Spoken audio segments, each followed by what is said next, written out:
প্রতিবারের ন্যায় আজকেও চলে আসলাম নতুন একটি জায়গায়।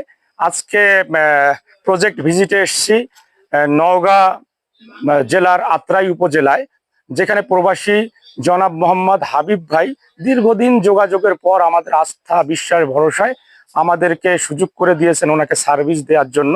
এই যে দেখুন এখানে কংক্রিট ব্লক, এই যে H6 ব্লক চলে আসছে এখানে।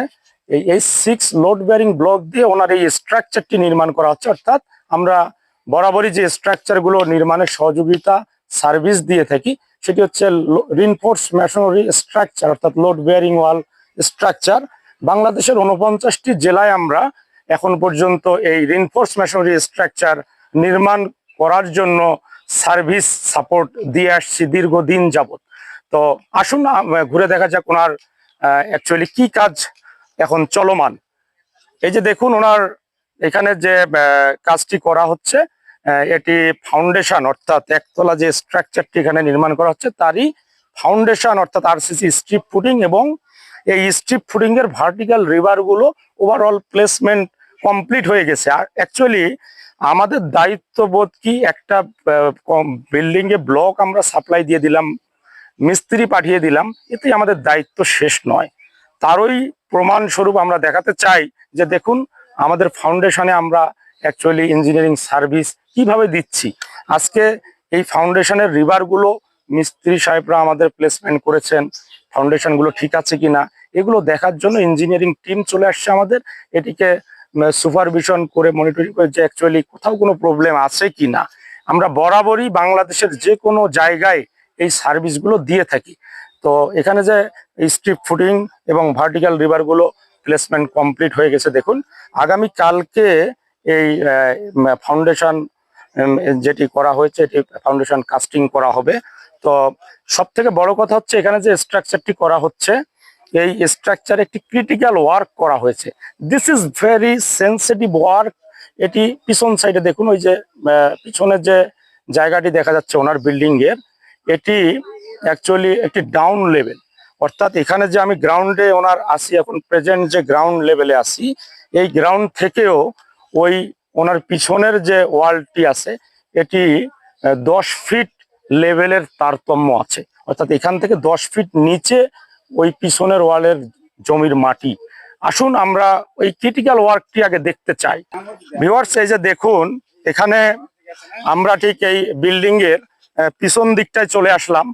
এখানে যে ওয়ালটি করা হয়েছে এটি সাধারণ কোনো ওয়াল নয়, অ্যাকচুয়ালি আপনাদেরকে বুঝতে হবে এটি খুবই সেন্সিটিভ একটি ওয়ার্ক। এটি একটি রিটেনিং ওয়াল বলা হয়, এই ওয়ালগুলোকে রিটেনিং ওয়াল বলা হয়। অর্থাৎ একদিকে সাপোর্ট থাকবে, মানে বিল্ডিং এর একদিক থেকে যে সয়েলের ভরাট থাকবে সেদিক থেকে যে মাটির প্রেসারটা দেওয়া হবে, অপোজিট দিকে অর্থাৎ অপর পাশে কোনো সয়েলের সাপোর্ট থাকবে না, no support, no soil support. এটিকে এই যে প্রেসারটাই নিয়ে টিকে থাকবে এই ওয়ালটি, এটি মূলত রিটেনিং ওয়াল। এখানে না বোঝার মতো কিছু নেই, এটি রিটেনিং ওয়াল। অর্থাৎ আমরা যদি এটাকে দেখা যায় এখন এই লেভেল থেকে, এই গ্রাউন্ড লেভেল থেকে আমরা আপনাদেরকে বোঝানো সম্ভব নয়, বাট আমি এখন চলে যাচ্ছি নিচে। এই লেভেলটি কোনটি ছিল অ্যাকচুয়ালি, এই যে দেখুন আমরা নিচে চলে আসলাম। এখান থেকে এক্সাক্ট আপনারা বুঝতে পারবেন অ্যাকচুয়ালি আমি এখন ঠিক যে জায়গাটায় দাঁড়িয়ে আছি। এখন দেখুন আমি ওখান থেকে 10 ফিট নিচে চলে আসছি। এখন আমি যে লেভেলটিতে দাঁড়িয়ে আছি এটি ছিল ওই ওয়ালের নিচের লেভেল। অর্থাৎ এখান থেকে যে 10 ফিট সয়েলের ভরাট করা হচ্ছে ভিতর থেকে, এই ভরাটের প্রেসারটি নিয়ে টিকে থাকতেছে এই ওয়ালটি। দিস ইজ রিটেনিং ওয়াল। এখান থেকে ওখানে 10 ফিট নিচে ওই জায়গাটি, এই সয়েলের প্রেসারটি নিয়ে এই ওয়ালটি থাকবে, টিকে থাকবে। এবং এই ওয়ালটি একসঙ্গে দুটো কাজ করবে। একটি হচ্ছে বিল্ডিং এর স্ট্রাকচারাল যে ফাউন্ডেশন, এই ফাউন্ডেশনটি এই ওয়ালের মধ্যে হচ্ছে, উইথ এর সঙ্গে এই রিটেনিং ওয়ালের কাজ করছে, একসঙ্গে দুটো কাজ। বেসিক্যালি এই ওয়ালগুলো সাধারণ খরচের মতো খরচ নয়, এগুলোর জন্য মোটামুটি ভালো খরচ হয় পার্মানেন্ট একটি রিটেনিং ওয়ালের কাজ করতে গেলে।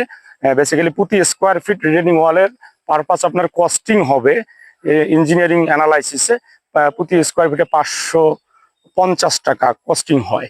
এটি যদি আপনি অন্যভাবে এই কাজটি করতে যান, আরসিসি কলাম বিম করে অথবা এটিকে শেয়ার ওয়াল করে আরসিসি কাস্টিং করে বেসিক্যালি দেখা যাবে যে এর থেকে 60 থেকে 65% কস্টিং প্লাস হবে, অর্থাৎ এর থেকে 60 থেকে 65% খরচ বেশি হবে এই ওয়ালগুলো করতে গেলে। তো কাজেই কংক্রিট হলো ব্লককে অ্যাভয়েড করার মতো কিছু নেই। এমন কোনো কাজ নেই যে কংক্রিট ব্লক দিয়ে করা যায় না।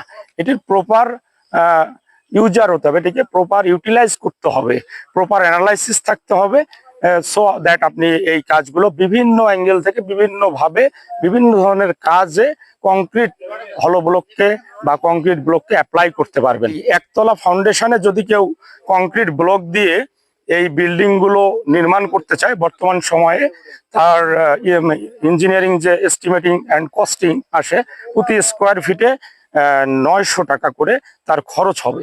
যে কোনো কেউ করুন না কেন 850 থেকে 900 টাকা কস্টিং এর মধ্যে আপনারা চাইলে এ ধরনের একতলা বাড়ির ফাউন্ডেশন দিয়ে একতলা ছাদ ঢালাই পর্যন্ত কাজগুলো করতে পারবেন। এর মধ্যে ফিনিশিং এর যে কাজগুলো থাকে, অনেকে বোঝার ক্ষেত্রে ভুল ভ্রান্তি থাকে, আমি এটা আজকে ক্লিয়ার করে দিতে চাই।